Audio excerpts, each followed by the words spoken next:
Okay, folks, I think we're getting on for I'll at least start introducing our session today. So welcome everyone. I'm really glad to have you join us. I'll just do a bit of an opening before handing over to our speakers today. Welcome to our webinar on navigating the energy efficiency landscape, leveraging data for strategic decision making. My name is Mavanwi Perry. I'm the Senior Manager of Energy Services here at HSC. I'll be moderating today. Before we start, I'd like to take a moment to acknowledge the Indigenous peoples of all the lands that we're on today. Well, of course, we're all meeting here on a virtual platform from various areas across Ontario. It's beneficial and worthwhile to recognize or to take a moment to recognize the importance of the land on which we're each located. We acknowledge the different territories to reaffirm our commitment and responsibility in building positive relationships among nations and in developing a deeper understanding of Indigenous peoples and their cultures from across Canada. From coast to coast to coast, we acknowledge the ancestral and unceded territory of all Inuit, First Nations, and Métis peoples. Our session today will be about an hour and we'll take questions throughout. We like to hear the questions come in and kind of address them as they come. We will try and also answer them in the Q&A box if they're kind of very simple to answer in a quick fashion. You will see a Q&A box at the bottom of your screen. Your chat and kind of mics and so on are turned off by nature of it being a webinar, so please type your questions in that Q&A box as they come up and we'll do our best to answer them. Please note that we are recording today's webinar and the recording will be sent to everyone who registered. It will also be posted to our website at hscorp.ca in the coming days. So let's get started.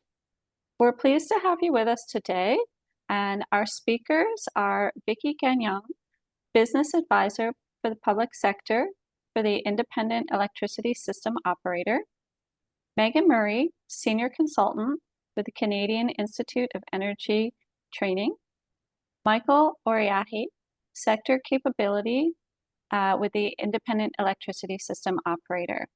And with that, I will turn it over to Vicki to begin. Excellent. Next slide, please.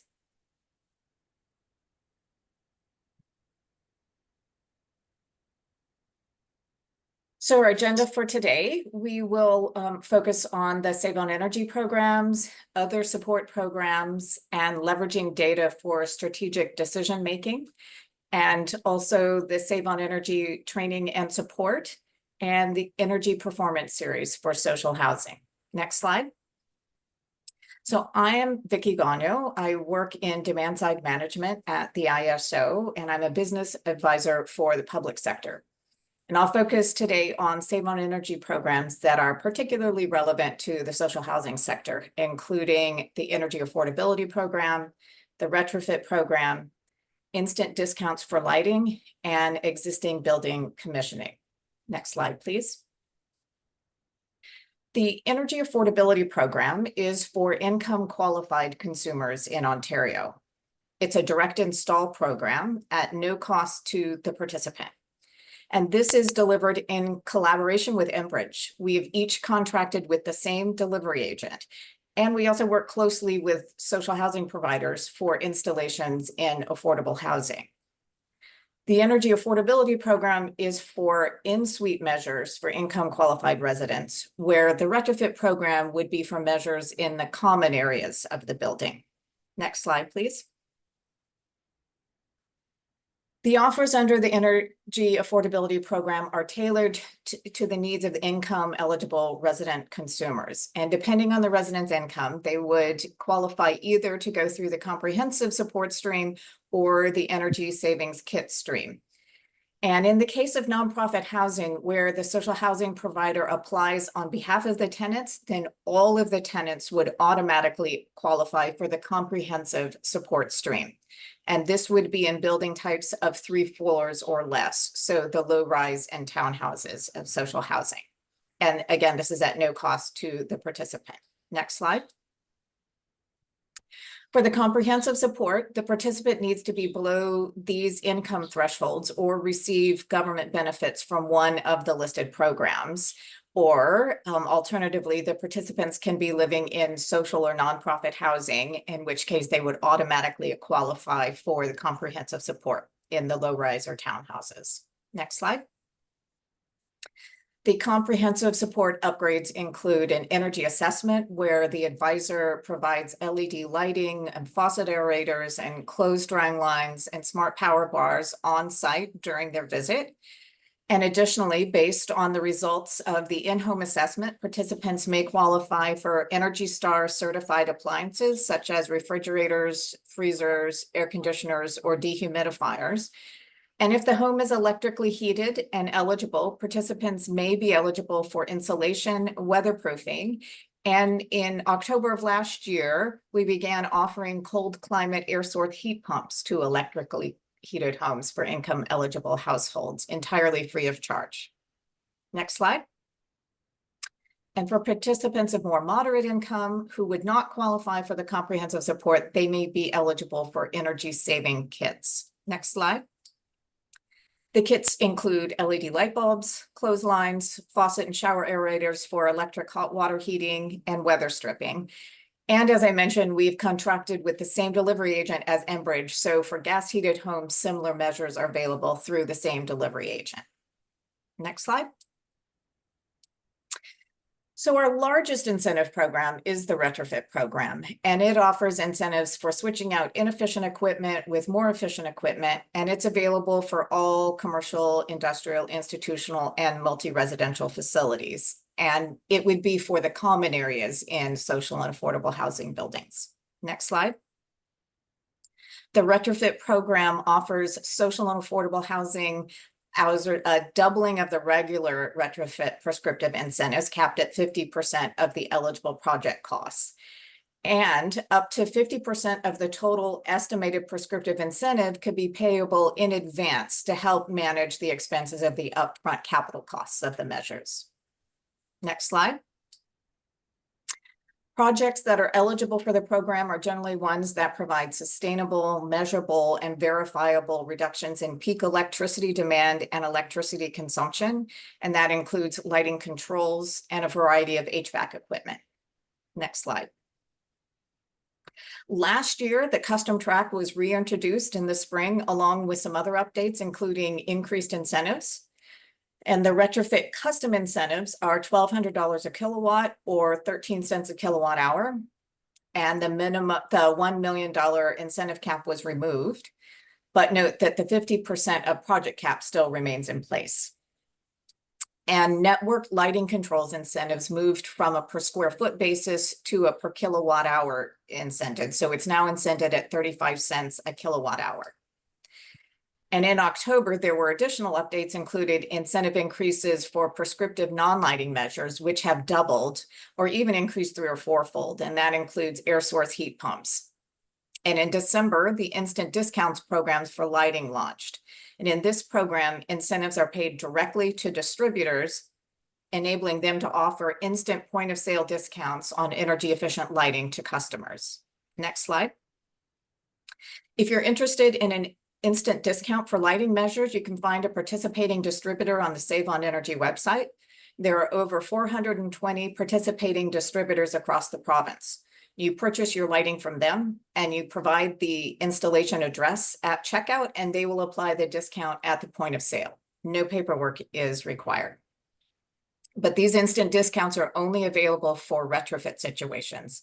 They're not eligible for new construction, as the building code is such that you should be using LED in new construction anyway.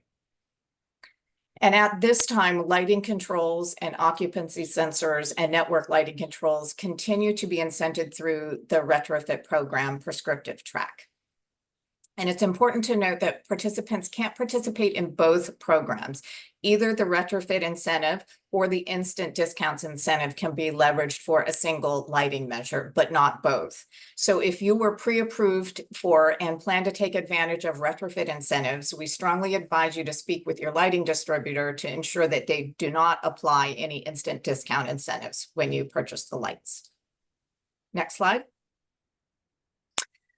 Some additional incentive adders are available for certain areas of the province where electricity constraints exist. So prescriptive non-lighting incentives are double in Niagara, Kingston, Southern Huron, Perth, Pembroke, Kenora, Wabashine, Barrie, Muskoka, Elmira, and Peterborough, Belleville. That's all prescriptive non-lighting measures are doubled. So that would be on top of the doubling of the social housing incentives. So incentives are quite attractive in those areas for social housing. Next slide. For HVAC, there are incentives for rooftop units, chillers, heat pumps, fan motors, HVAC controls, and demand control ventilation. Next slide. I have an example of incentives for rooftop unit controls. So in this case study, we have advanced RTU controls being applied through the prescriptive track, and the controls are for 10 rooftop units, and the project cost was $35,000, and the incentive was $15,390, or 46% of the project cost. Next slide. We've had questions about whether you can receive both Enbridge and Save on Energy incentives for the same equipment. And yes, it is possible, particularly for HVAC equipment that saves both gas and electricity. You get incentives from Enbridge for the gas savings and Save on Energy for the electricity savings. Next slide. One example of this is a VFD in a multi-residential building. In this project, the VFDs were added to 3 gas-fired makeup air units, which allowed for a scheduled turn down of the airflow, especially during off-peak hours. And the contractor contacted both Enbridge and Save on Energy early in the job bid and received pre-approval incentive estimates from both programs. And the project cost was $24,450. The Enbridge gas incentives were $11,000, and the Save on Energy incentives were $6,000, for a total of almost $7,900, or 74% of the project costs. Plus, with the operating savings from the reduced gas and electricity consumption, meant very fast project payback in the matter of months. Next slide. There are lots of resources on the Save on Energy website, including a user guide, worksheets, and other program documents, as well as videos and case studies. Next slide. So that was the retrofit program. On to the existing building commissioning program. In this program is to help you get your building back to functioning the way it was designed. In the EBCX program, it provides funds to help hire a commissioning agent to identify savings opportunities and incent the saving that results from the process. And it's intended for buildings that are no longer operating at the optimum specifications or ones that have shifted in use of space. And it's mainly for operational changes to get the building back to operating at the performance it was intended to. Next slide. So the incentives come in 3 phases. The first is the investigation phase, with incentives up to 6 cents a square foot, capped at $50,000. Then after you implement the recommendations coming out of the investigation, there's an incentive of 3 cents a kilowatt hour for the savings. And then after a year, in order to demonstrate the persistence of savings, they come back and you're incented at 3 cents a kilowatt hour for the savings. So in theory, it's an incentive of 6 cents for the savings, but it's divided in 3 cents at the time of the savings is delivered and another 3 cents a year after to ensure that the savings persist. And again, this program is designed to help you get your buildings back and operating the way it was originally designed. And with that, I will turn it back over to Fanway for the HSC programs. Thanks, Vicki. That's great. I'm just going to take a moment to find myself in my slides here as well. So next slide, please. So Housing Services Corporation, many of you are familiar with us. We do have a range of programs. We do have a kind of a group that are on an energy efficiency focus. So please just tab to the next slide. And so I'll just speak to those quickly. HSC's energy programs and services include the Utility Management Program, which is an online energy and water monitoring program built on EnergyCap software that helps housing providers to measure their utility performance in order to manage your consumption. So you can see how your buildings consume utilities in an apples to apples comparison that accounts for the differences in weather from year to year and season to season. And for part of this process, HSC kind of gets your permission to collect the utility data. We enter it into the system, and we have different dashboard summaries and reports and views to allow you to see the progress, compare buildings, and highlight poor performers against good performers. This program is a fee for service, and it is geared towards buildings that are bulk metered. So the entire building has kind of single meters for and gas, electricity, water, and for kind of a monthly building. So we don't really do minute or hourly interval data. We also have the energy data reporting service, which is really exists to support housing providers who are required to comply with Ontario Regulation 50618, which is the large building energy and water data reporting regulation, where those with buildings 50,000 square feet or higher have to report their energy and water data on an annual basis. Next slide, please. HSC also has our technical services team, as well as our asset planner, capital planning and forecasting software. So our tech services can assist housing providers with project management on energy efficiency retrofits in their buildings, construction of new buildings, and in managing all stages of procurement and tendering of energy audits, building condition assessment, consultants, and more. And the asset planner software, it's actually a software used by over 2/3 of the social housing sector in Ontario to assist them in better understanding the physical condition of their buildings and to make informed decisions about their capital expenditures based on component conditions, overall life cycles, and so on. And then additionally, part of the reason I'm on this call, HSC manages several different stakeholder groups that social housing providers and service managers participate in. One is our energy advisory group.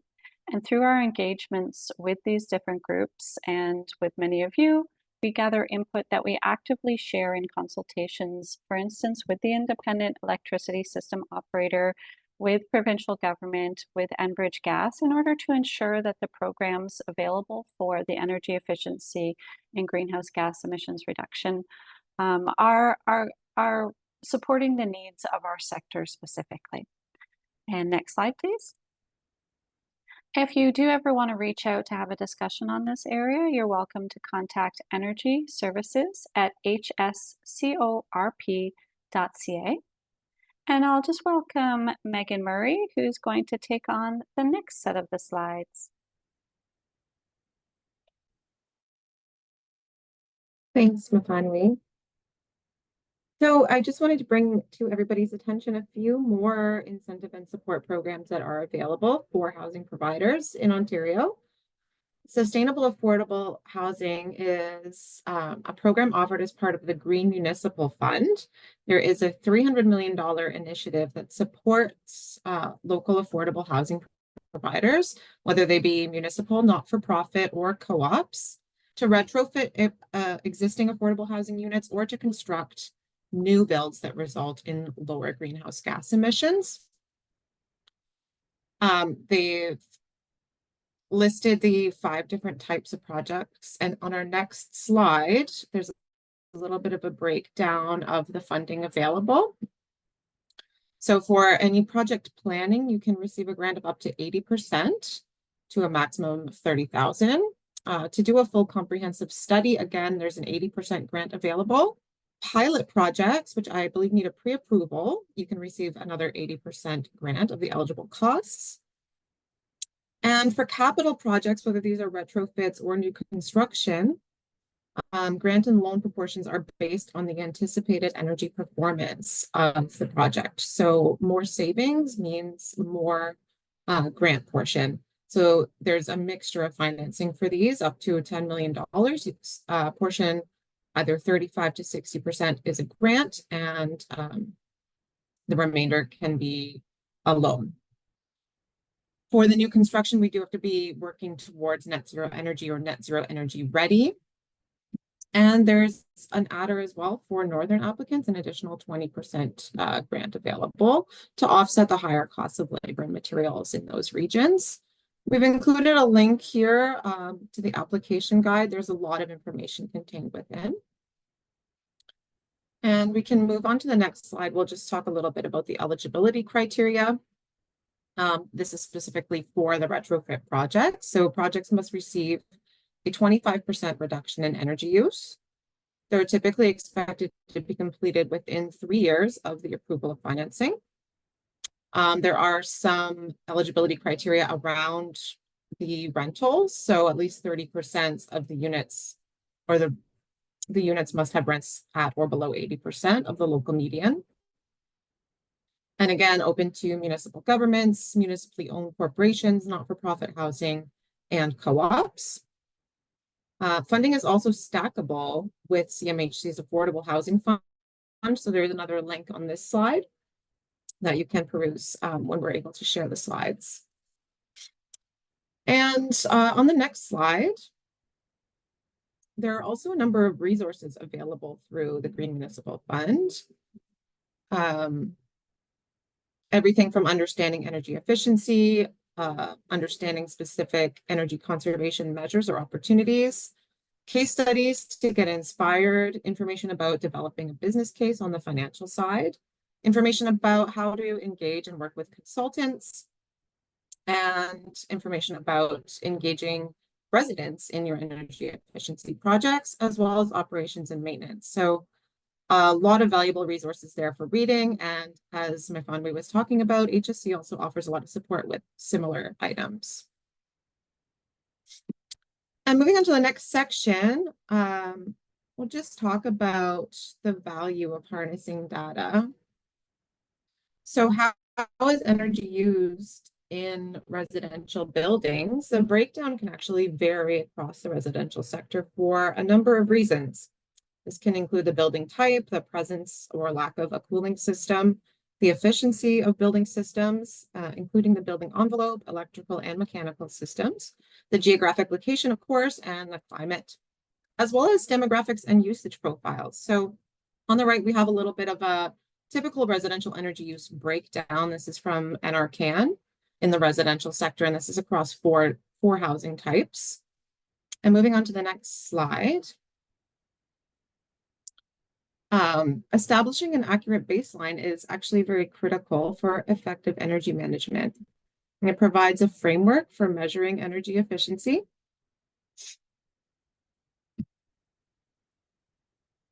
For identifying energy savings opportunities, tracking the energy consumption patterns in a building, and setting realistic reduction goals. The key steps to establish an accurate baseline include collecting your historical energy data. It's important to ensure that your data covers a significant period, ideally at least 1 year. 2 years is, of course, better to capture the seasonal variations and long-term trends. You can get your data from your utility bills, energy meters, or energy management systems. And a lot of utilities are now offering interval energy data, which gives you better granularity compared to the monthly data that we all have access to. Accounting for the seasonal variations is also very important. They can have a significant impact on your overall energy consumption, so it's crucial to account for these variations when establishing your baseline.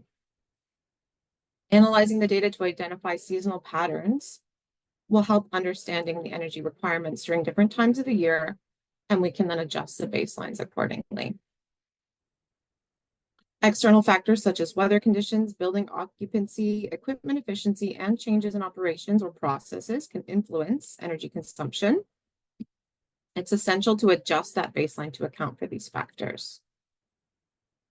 Some misconceptions about the baseline.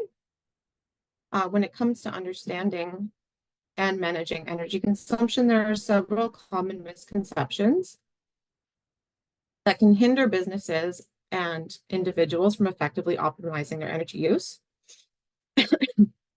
First off, we have assuming a static energy baseline. So Living in Ontario, we all have seasonal variations, so the energy baseline is influenced by various factors.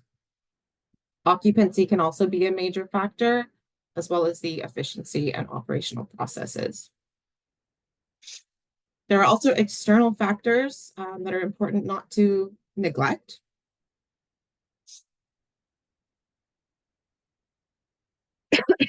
And when you're analyzing your data after having completed some operational or capital projects, it's important not to discount the impacts of those and again, adjust that baseline.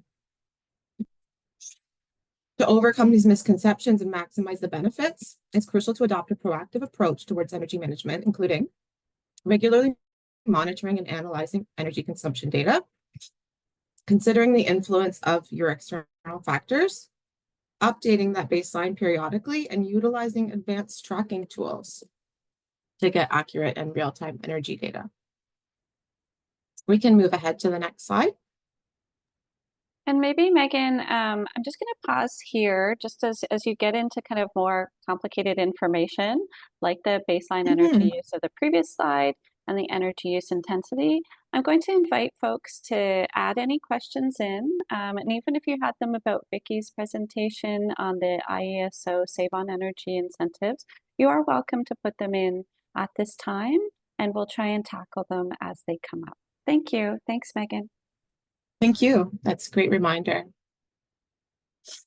So the concept of energy use intensity, it's a measure of energy use by floor area, typically expressed as kilowatt hours per meter squared or gigajoules per meter squared or something similar to that. It's an equivalent energy metric per unit of floor area.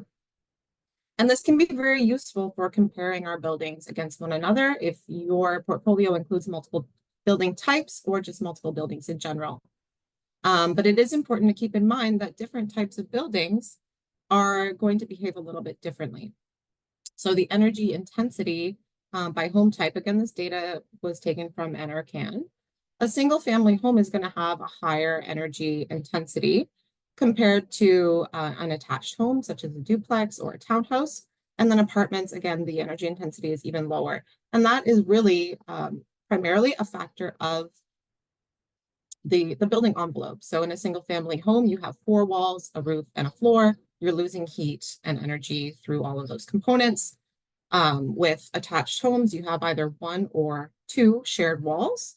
So that's less area for heat to escape or come into the home. And for apartments, it's even less because your units are shared not only side to side, but also above and below one another. So determining that EUI for your buildings is an important step as well. And once we've determined that, we can use that information to benchmark our buildings. So moving on to the next slide. Benchmarking is really the process of comparing a building's energy use to other similar buildings. This can be an internal portfolio comparison. So, say you have a number of single family homes in your portfolio and you also have some row housing. You can compare those 2 types against one another. Or you can also use public databases for comparison. NRCan and Energy Star have databases. The EnerGuide label that we see on the slide is something used by NRCan. This is provided through some of the residential energy audits that were completed, for example, under the Greener Homes Grant.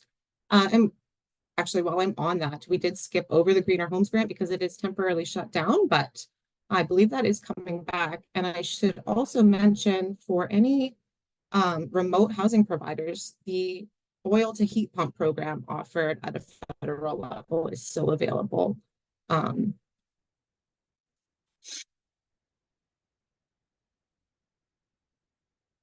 So again, the EUI that we talked about on the previous slide can also be used to benchmark our buildings. The way that you compare your buildings is up to you. I like using the EUI because it's expressed as a unit of energy per floor area. You might have 4 different apartment buildings, but chances are they're all different sizes. So by using the EUI metric, you can create an equivalent basis for comparison. And by benchmarking your buildings against one another, you can prioritize those with the higher EUIs to target for your first energy conservation efforts. There's likely more opportunity in these buildings with a higher energy use intensity, especially for eliminating waste and implementing operational behavioral changes. We could typically call these no or low cost energy conservation measures. And with that, I'm going to pass it over to Michael Oriahi to talk about Save on Energy's training and support programs. Thanks, Megan. Again, my name is Michael Oriahi. I'm the business advisor responsible for sector capability at the IESO. And I'm going to quickly introduce the training and support program and the various offers that the program offers. Quickly, the IESO recognizes how important it is to provide to build and support capability in the energy efficiency sector, as well as how important it is to proper installation and maintenance of measures, and the role it plays in realizing the desired savings and performance of projects, as well as measures in energy efficiency projects. To that, the IESO offers a series of incentives as well as free resources under its training and supports program. One of that is its incentives of up to 50% on training courses and the associated certification fees of up to, it used to be 10 courses. I think we increased it to about 18 courses this year. This slide shows a few of those courses, and more on the list of courses can be found on the training and supports website, or the training and support page of the Save on Energy website. Next slide, please. For Enbridge customers, you could receive up to 75% incentives of 3 of the courses that are on offer. One of them is the Dollars to Cents workshop, which is a series of custom workshop that various organizations could take a part of, and it offers up to $500 a day for up to 3 days per participant in this workshop. The second course is the Building Operation BOC, and it offers up to $2,350 of the course fee. And the last one is the Certified Energy Manager training course, and the IESO offers up to $2,500 incentive of the course fee. Next slide, please. As part of the training and support program, the IESO is implementing an energy performance series webinar for social housing providers. Next slide, please. So this slide just shows a list of the topics of the webinars, and the plan for the series is to walk you through various topics in energy efficiency. So an introduction to energy management, operating for energy efficiency in buildings for optimal comfort. It also looks at retrofit opportunities, financial analysis for energy projects, as well as measurement and verification, and various M&V methods and options. Next slide, please. As part of the webinar series for the social housing, we'll be having a few peer-to-peer learning opportunities just to share experiences, challenges, or lessons learned on the topics that were presented in the last slide. And each presenter would get about 15 to 30 minutes just to discuss and facilitate their experiences during one of the upcoming sessions. So if you're interested in sharing your stories, your lessons, some lessons that you might have learned, or some challenges on on any of the topics in the previous slide, you could either send an email to training-and-supports@iso.ca, or when you're registering for the webinar series, indicate your interest to sharing your stories. Next slide, please. Another initiative that is on offer through the training and support program is some additional coaching.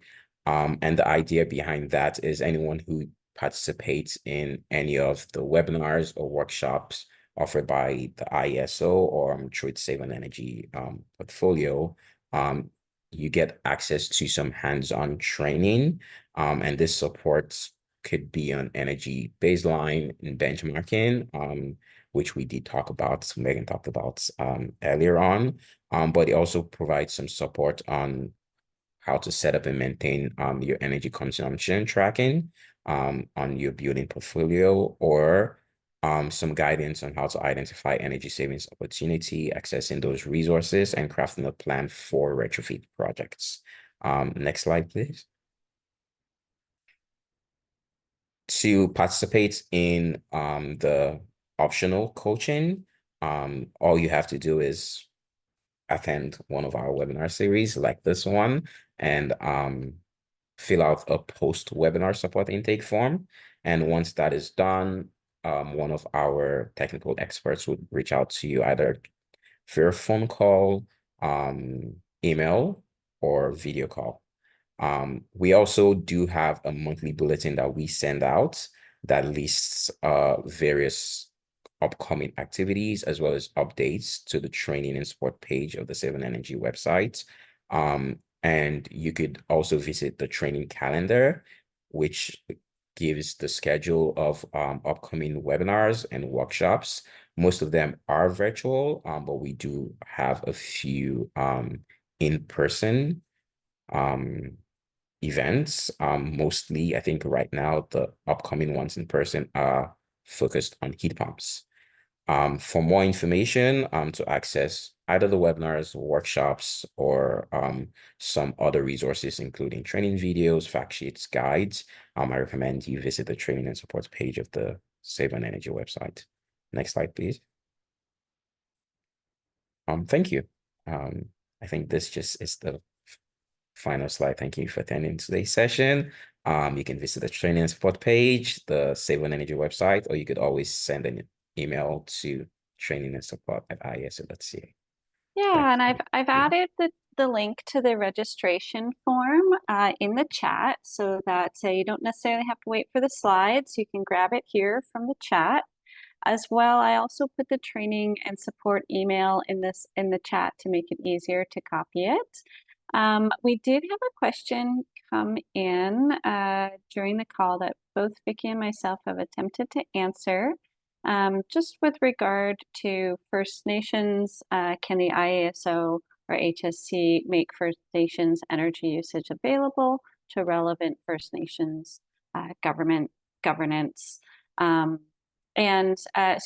HSC actually is mandated by the provincial government under the Housing Services Act to work specifically with social housing, and it doesn't actually include kind of tailored stuff for First Nations, or basically we deal with non-Indigenous social housing.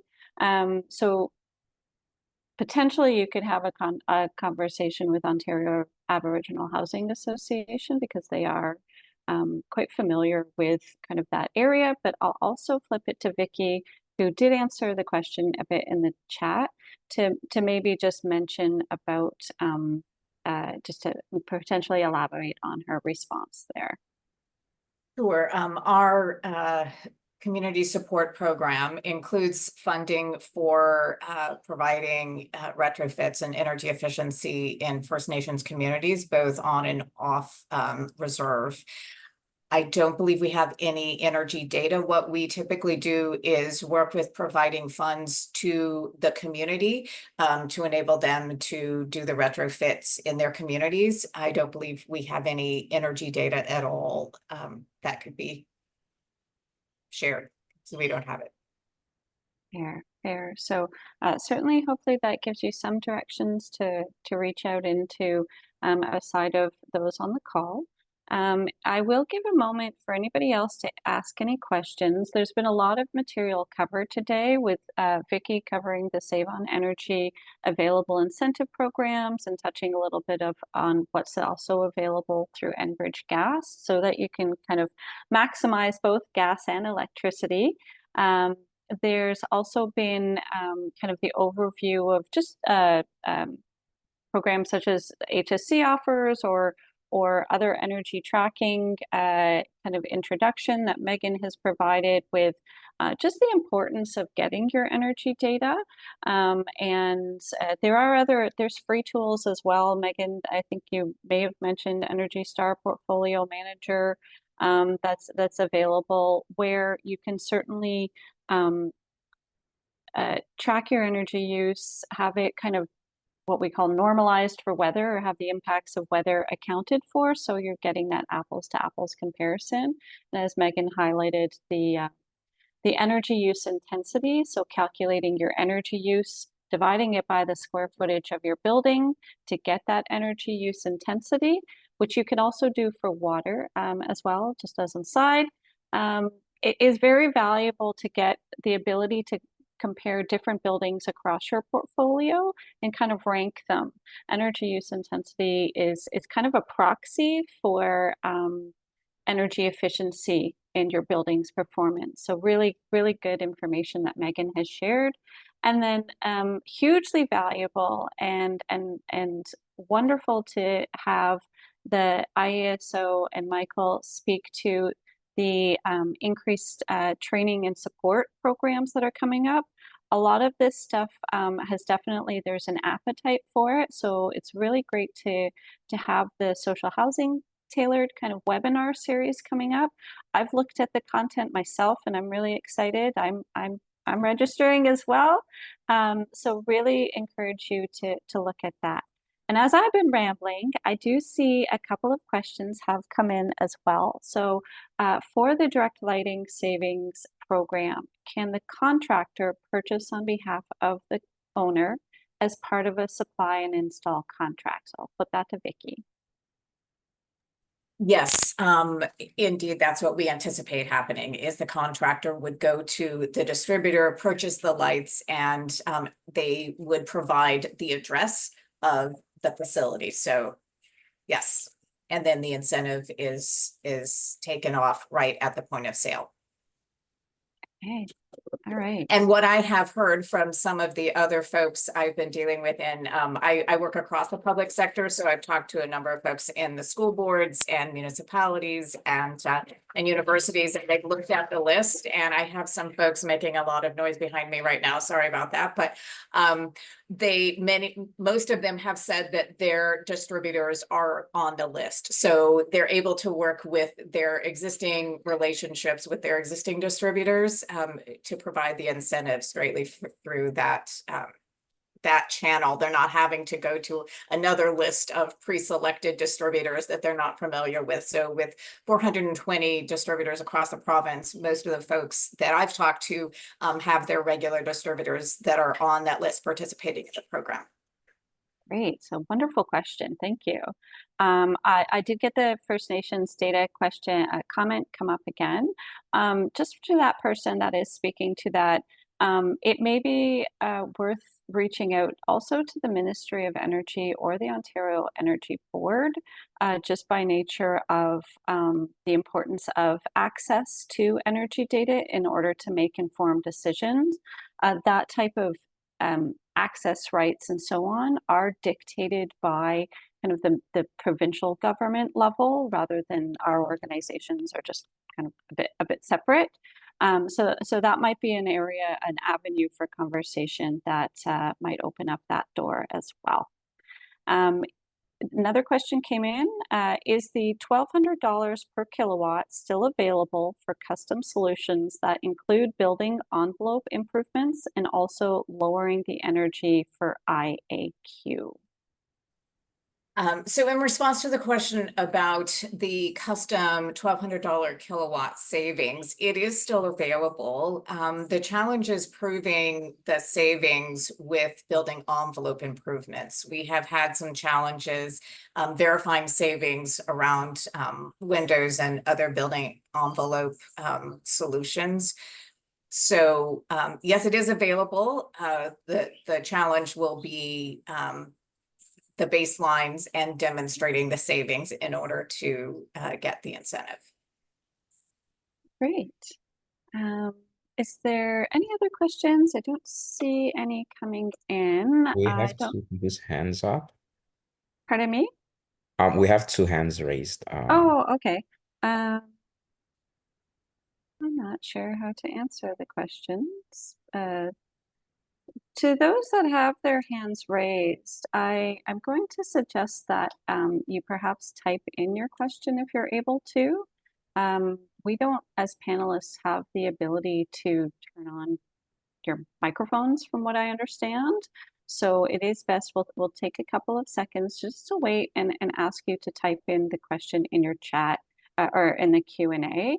The Q&A is, if you kind of are looking at Zoom, usually there's a menu bar on the bottom.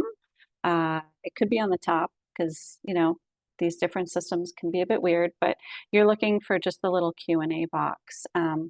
Alternatively, if you kind of can't find that, you could email, and I'm happy to put the email here. You could email Energy Services at HSCORP, or the training and support at IESO if you have kind of specific questions, and we'll do our best to make sure that you get direct answers. Oh, I see one question came in. Good stuff. Great. So where can we find the RTHWE benefits for nanotechnologies that save energy and clean the air to prove it? Not sure if that's maybe for Vicky. That's a bit of a, I'm not familiar with that, so I'm sending it your way. I don't know what that means, so Yeah, that's a Don't new know. one. I haven't heard that one. Yeah.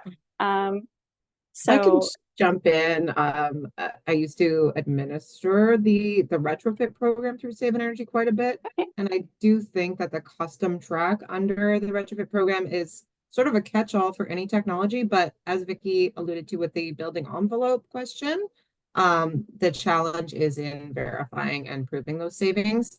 And they are electric savings only. So you may see some natural gas savings. Those are not accounted for in the Save Energy incentives. Awesome.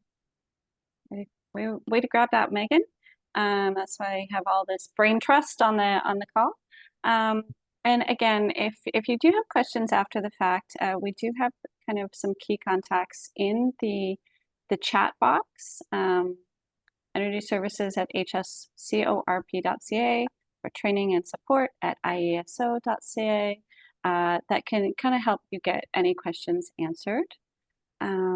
Is there anything else for the speakers side of things that you'd like to highlight before we close out today, Vicky, Megan, or Michael? Yep. Good stuff. Excellent. So I'm going to go ahead and close out. I really want to thank all of you for attending, as well as thank the speakers, Michael, Megan, and Vicky. Before I do go, I would like to announce that HSC will be hosting our Regeneration Forum on February 27th to 28th, 2025 at the Weston Harbor Castle in Toronto. Since its inception, HSC Regeneration Forum, or Regen as we call it, has consistently rated as a must-attend event for the community housing sector, and the next Regen will be no exception. So we certainly invite you to watch the HSC website. And if you aren't already on our events distribution list, please go to hscorp.ca and subscribe so that you're getting the updates of what webinars are coming up and so on. And we also have some newsletters, and actually in our last newsletter, we highlighted the training webinar series that Michael spoke to. So lots of information available. It'll be in the slides that follow up. And from that, I will thank everybody and say goodbye for today. Have a great Thanks, day, Michael. everyone. Thank you. Have a good one.